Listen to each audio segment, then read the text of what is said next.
How's everybody doing? Yeah, moderately okay. Everybody worried about what I might say next? Yeah, you're like, what's going on? He started off the service pretty. No, it'll be good, I promise. I'm super excited. I made the joke about cold and flu season, but I really do love. This is my favorite time of the year. I love Thanksgiving headed into Christmas. I'm one of those weird people that never thinks that it's too early to listen to Christmas music. Amen. Yeah. It's good. I listen to it all the time. I'm not even kidding. You can go look at our Amazon playlist, and Christmas is at the top. I think I've been listening nonstop on repeat a Thanksgiving song by Ben Rector. You should go check it out. It's really good. But I love this time of year, and one of the reasons why is because I remember this time of year growing up. So I didn't grow up here. I grew up in Texas, and so it's a little bit warmer in Texas right now than it is up here. It's 60s, 70s. I think my senior year in high school, it was 72 on Thanksgiving morning. And it's a little awkward now that I'm experienced this wonderful time, this wonderful season of snow on November the 4th. But one of the things that I loved about growing up, and we're going to actually talk about it in announcements at the end of the service, so just hang on. But I grew up, and so I had a group of really close friends. We all played football together, and what we did every Thanksgiving morning is we would wake up at 6 o'clock in the morning, and we had this one place that we went to, and we had teams, and we would play like a playoff front yard football. Everybody ever do that on Thanksgiving? Yeah, you know what I'm talking about? Okay. So, legitimately, there were 60 of us. And we had teams of 5, and so there were 12 teams, and we would have brackets, and we would play, and the games would start at 8 o'clock, and we would only play in one location, so everybody would gather around and watch, right? And we would watch other people play, and we would see who we might go up against, and we had plays, and some people took it really serious, and it's a big deal. And I think in that moment, I was like, man, this is really cool, but have you ever heard people talk about the good old days? Yeah? You realize that right now we're living in the good old days.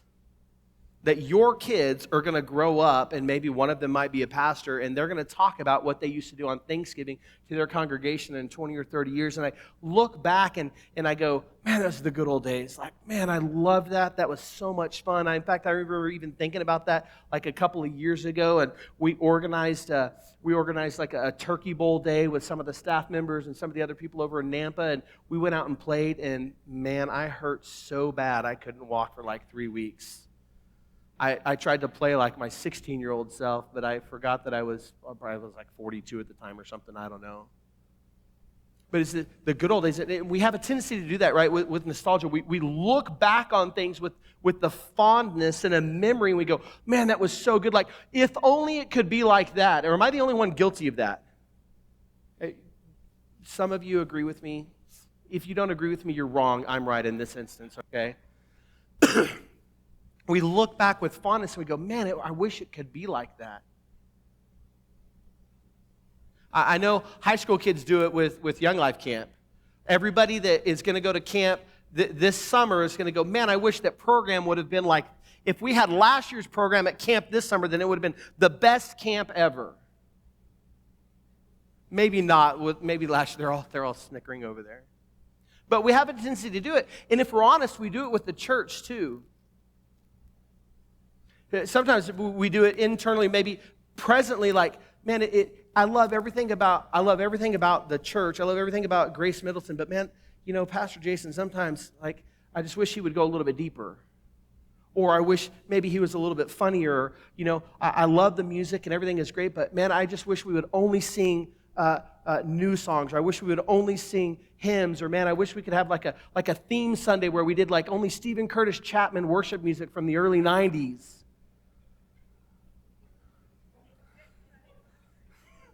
No. But we do it with the early church too. Anybody ever man, I wish we had a New Testament church?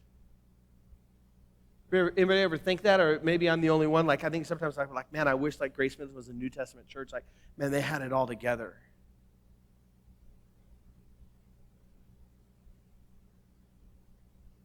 They were a little, there's some places in Acts, right, when we look at the day after Pentecost, right, and we're That's the gold standard of churches, right? Like Peter's preaching and 3,000 people are coming to the Lord in one day. We're like, man, that would be incredible. Like that would be awesome. And that would be so amazing. And if God blessed us that way, like that would be unbelievable. I'll tell you right now, we couldn't handle it. Imagine if 3,000 people showed up to church next Sunday. That would be bananas.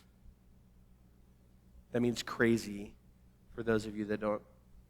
All right, man, I'm going to lose you guys early if I don't stop. Listen, the early church it's almost like the Hallmark version of the church, right? Everything's perfect, everything's wonderful. It's coming together. We love it, but what we have to understand is where the church came from, and it came from Judaism. It came from the Old Testament. It came from Leviticus with a group of laws, and so we have a group of believers who are transferring from this faith that was based around a checklist of do's and don'ts. Things that, you can do this and you can't do that and you should do this. And if it's the Sabbath, you can only do these things. And then that was in the law. And then the religious leaders begin to add to that. And so we have this group of believers in the early church that have come from this checklist, do's and don'ts, into this faith in Jesus that says that there's not a checklist that's based solely on grace and mercy. And I don't know if you're a checklist person, but when you transfer from a checklist, like you know that you've done a good job if you can check all those little boxes off. You know what I'm talking about? Husbands, you should have a honey-do list. If you don't know where it's at, then you're in trouble. Go find it today. But it's got those little boxes, right? And you check them off, and you know that you can be done. As long as you hide that honey-do list from your wife and she can't add to it as you're checking stuff off. My list got just twice as long. I'm just kidding. But you have these believers in the early church that have this struggle, right? They come in and it's awesome to have this thing, but then they have a tendency to fall back into patterns. They have this tendency to have this idea of, well, this is how we've always done it. Anybody struggle with that? We struggle with that, like here, like even in the setup, like even in the arrangement of things. I have these harebrained ideas, and I'm like, well, what if we did this? And we push it back, and I show up on a Saturday afternoon when nobody's around, and I do it all, and the team walks in on Sunday morning, and they're like, what did you just do? I'm like, trust me, it'll work. It works about 30% of the time. But we have a tendency sometimes to get into this is how we've always done it, right? And what the writer of Hebrews, and it's what we're going to look at today, Hebrews 11, it's what the writer of Hebrews is addressing in really the first 10 chapters. He's basically saying, the way that you used to do it isn't as good as this way. And he gives them a big, long list of reasons why the Old Covenant, Old Testament, the Old Covenant, it's what happens in Leviticus, and we won't get into it, but trust me, it's a read. If you're having trouble falling asleep at night, go read Leviticus. I said it from the pulpit, it's okay. But what Leviticus does is it describes the Old Covenant. And it's a list of do's and don'ts and sacrifices that just temporarily cover sin. And what the writer of Hebrews is saying is that the new covenant, the new covenant that Jesus made, that's based on Jesus, it's better than the Old Covenant. Don't get caught up in thinking about how Thanksgiving used to be or how your old church used to do things or if it was just like the early days of our marriage or if my new boss was just like my old boss or if they would just do it the way that I think that they should do it, then everything would be better. The writer of Hebrews said, don't get caught up in that thought process. Don't get caught up in thinking that you have to go through into all these checklists because Jesus' way is better than the old covenant. And so then that begs the question, so then how do you do that? If you're a person that lives your life by checklists, how do you become a person that is just grace and mercy and trusting? Becky and I struggle with this all the time. Like a surprise bill will come in. And she immediately opens up and she starts to you guys know what I'm talking about. If you know what I'm talking, you're the person that does this in your relationship. You start going, and you got this, and we can shuffle this, and we can do that, and we can shuffle this, and it leads to a 35-minute conversation, 15 different ways about what we can do. You guys know what I'm talking about? And I'm just like, God will take care of it. And she's like, I know that God will take care of it. But it doesn't mean that we can not look at it. We could try and have a plan. And it's kind of both and, right, in that for us. Well, the writer of Hebrews doesn't leave it hanging in the first 10 chapters where he says the old way is not good, the new way is better. He tells us how the new way not only is better, but he tells us how it works in our life. Here, read with me, and let's just break it down, and we'll see if this makes sense as we continue to go.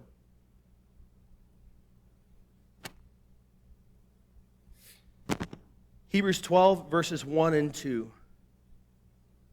11. Thank you, sorry. I saw the 1-2 and I saw 12 in my mind, so I'm all over the place. Now faith is the assurance of things hoped for, the conviction of things not seen. For by it the people of old received their commendation. And I want to read verse 6 too. We're going to get to it in just a second. But jump down verse 6 with me just really quickly. And he says, and without faith it is impossible to please him. For whoever would draw near to God must believe that he exists and that he rewards those who seek him. The way that the new covenant works, the way that the new covenant is better than the old covenant, is by this thing called faith. And so we're like, okay, so faith is great. So what is faith? He doesn't define faith for us. He doesn't give us a definition here. He describes it, and it's a two-part description. Just look at it again. The first part of that description is it's an assurance of things hoped for. So what does that mean practically? Anybody recently have a baby? You remember having a baby for the first time? What did you do when you found out that you were pregnant? What did you do? This is participation. You can yell out here. What did you do? Cried. We did too. After the shock set in, you begin to prepare for the baby, right? You had an assurance of a hope that something was going to happen, and so you went and got the baby room ready. Did anybody not get a baby room ready? You're just like, whatever, we'll see how it works. I hope not. Right? That's the assurance of things hoped for. You have a baby or kids at Christmas. That's maybe my favorite example. Keith's son, Cole, will give him a list of like 97 things that he wants for Christmas. Any parents get that list? Suddenly your Amazon cart on Amazon is full of like 9,000 things. And you're like, where did this come from? And every kid in the house is like, I have no idea. There's only one person in my house that likes dolls. Cooper, it's not him. Everyone's like, what? They ask, right? Because why do they ask? Because they know as their parents, we want to give them something for Christmas, right? We all want to do that. It's an assurance of things hoped for. They know that it's coming, but there's a second part to that description. It's a conviction of things not seen. That one might be a little bit tougher to define or to describe.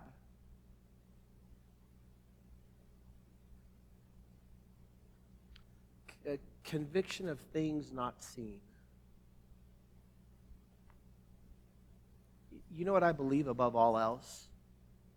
You know what my faith and my theology is based on? Above any and all things. And I'm pretty simplistic. It's based on this, that God is good. Above all else, if God forbid something were to happen to my family on the way home today, in the midst of my despair and my hurt and my horror at that, I know that in my heart I can still say that God is good. It's a conviction of things not seen. I know that if God says it, He's going to do it. Because I've seen Him do it too many times in my life. He's shown up time and time and time again. He said, I'm good. I want to give you good gifts. He does it. He says, I want to bless you. I want to heal you. I've seen Him do it too many times. And so He doesn't give us a definition of faith, but He describes it, and it's a two-part description. It's an assurance of things hoped for, and secondly, it's a conviction of things not seen. If you have your sermon guides, I think that it is important for us to define faith. While the writer of Hebrews doesn't define it, I think that it is good for us to have a definition. And if we're going to have a working definition through this series, Let It Be Known, I think that it should be this, that faith is a complete confidence in God's foresight, His ability to know what's going to happen. So it's a complete confidence in God's foresight. It's a complete confidence in His goodness. It's a complete confidence in His ability, and it's His care for me personally.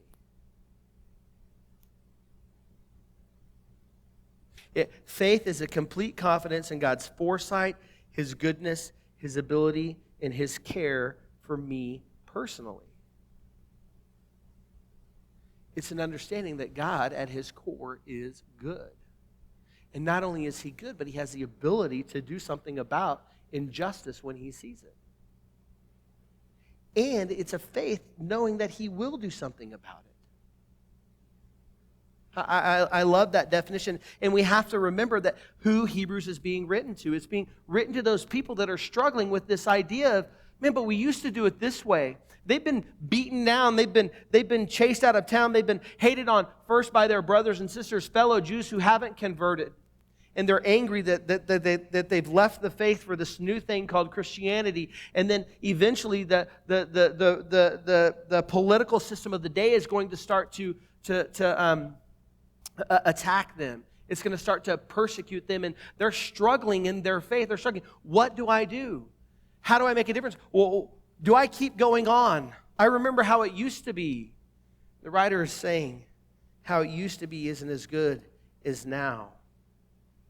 Faith is a complete confidence in God's foresight, goodness, ability, and care for me personally. But here's the thing, is it doesn't just come with a snap of a finger or a blink of an eye. It's a process by which we grow our faith. And today we're gonna look at three things that go into growing our faith. And I don't know where you're at. I'm going to make an assumption that nobody in this room is currently under persecution and might die because you're a Christian. I think that it's a pretty safe assumption that nobody here is currently under a fatwa or anything like that because of your religious beliefs or faith. But some of you might find yourself in crisis today. Maybe you're going, man, I keep praying, but I don't feel like God hears anything that I say. Or you might find yourself, man, it's been 6, 7, 8 months, and I'm like, God, when are you going to get me through it? I'm in the middle of this storm, and man, I'm hanging on by the end of the rope. I don't know how much longer I can hold on.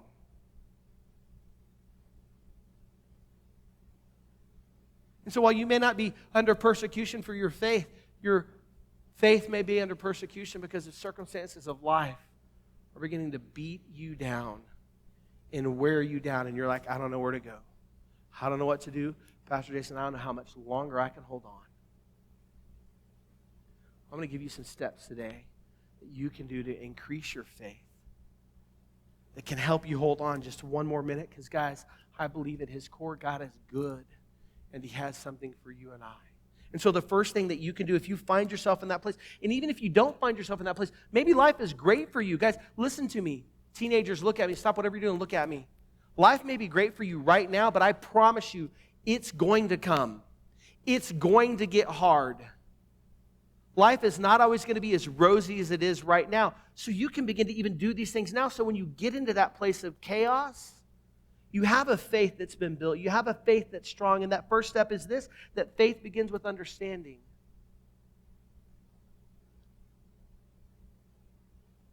Faith is not blind. Faith is rational. If anybody here, I'll go out. If anybody here, or if anybody tells you to just don't ask questions and just believe, if a faith can't be tested, then it's not faith. If a faith can't be tested, it's not faith. Faith requires thinking and evaluation. Faith in God especially requires a right belief about God. You have to understand who He is. You have to understand what makes up His character. The things that are attributed to God and the things that aren't attributed to God.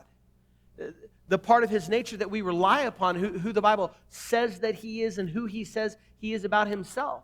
And why is it important? It's important because if you have a misunderstanding or a wrong belief about God, you then just begin to just grab stuff. You just begin to mash things up.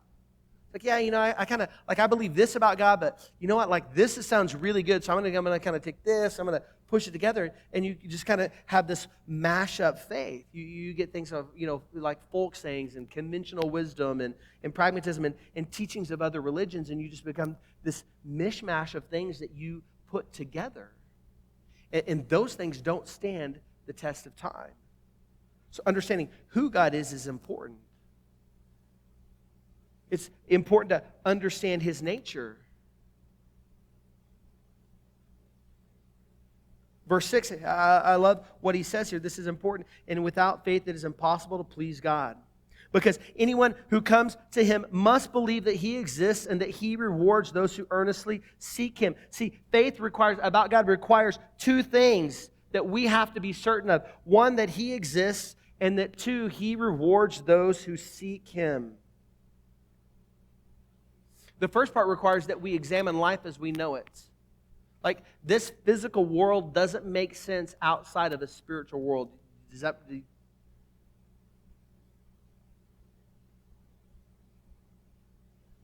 That everything that we see and exist, like, this doesn't make sense if God doesn't exist.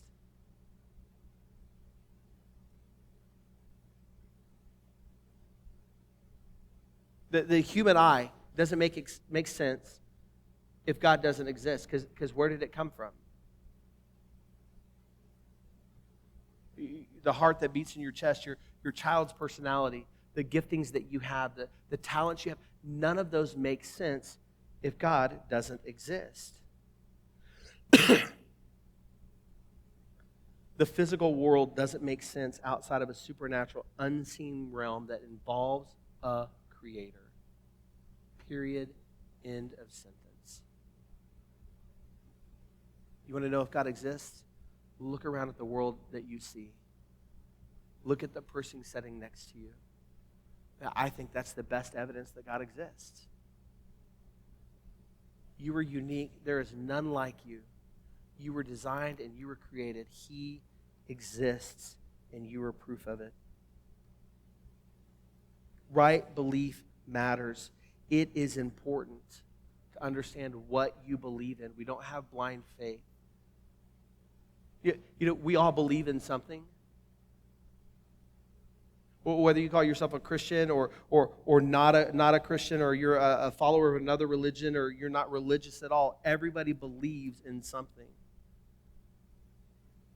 Where do you want to place your faith? Man, I lived a hard 18 years before I came to know Jesus. I lived 18 years chasing what I thought would give me peace and meaning, and it wasn't till I found Jesus that I understood that life outside of him makes no sense. Listen, faith begins with understanding. If you want to continue to grow your faith, you also have to understand that faith inevitably leads to conviction. And this is where faith becomes personal. Faith will always lead us to have a personal encounter with God, where we move from rational belief to responding to what he says about himself or what he is asking us to do. Faith inevitably leads to conviction. If you have a faith about God and you believe that he exists and that he is good and that he has something for you, it will lead to you reacting and moving to what he wants for you.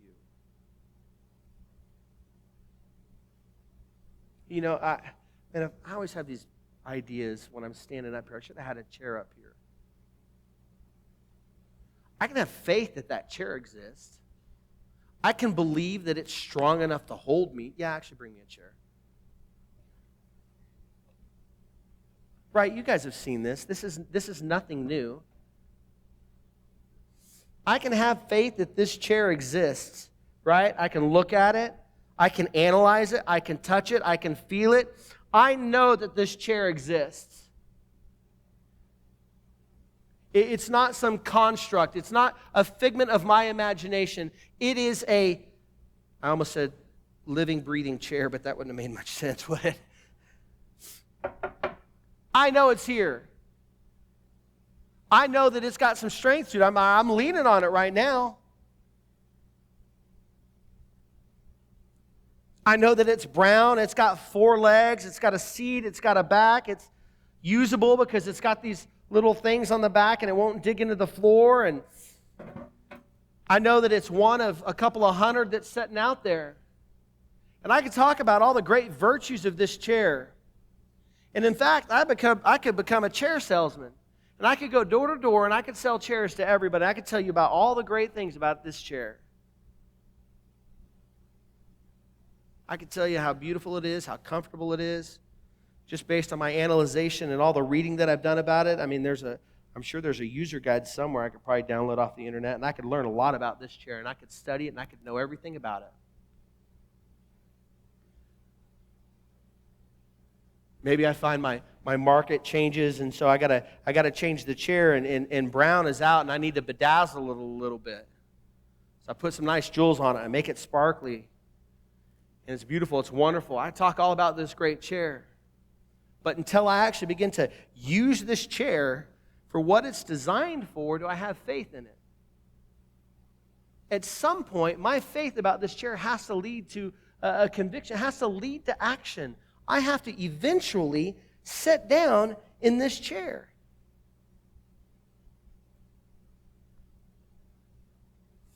And know that it's going to hold me. That's because faith always results in action. I can have a conviction about this chair that it'll hold me, but till I actually sit down in this chair, till I actually move from standing to sitting, my faith is just this intellectual idea. At some point, I have to sit down. At some point, I have to have faith that this chair is going to hold me.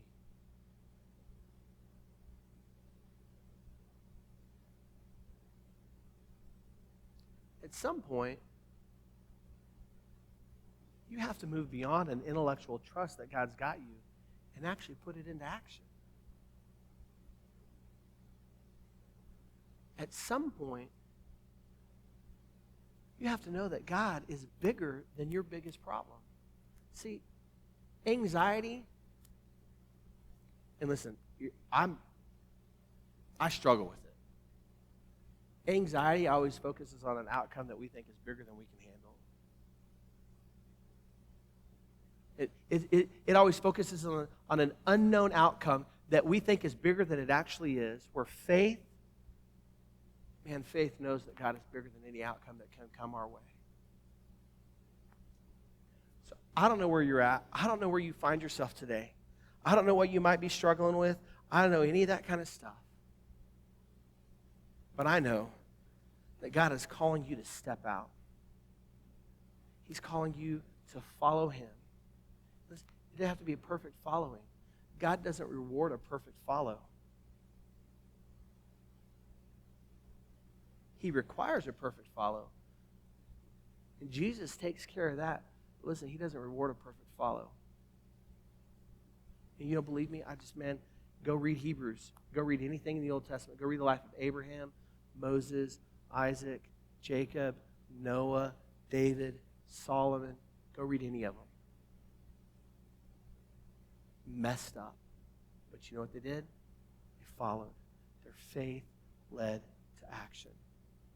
The worship team's going to come up here and they're going to lead us in another song as we get ready to close today. As they make their way on stage, they're going to turn out the lights, and I'm going to pray. And I'm going to invite you to stand as they sing, as you think about the things that we talked about. God is calling us to more than what we are right now. And the great thing about it is that He provides the way.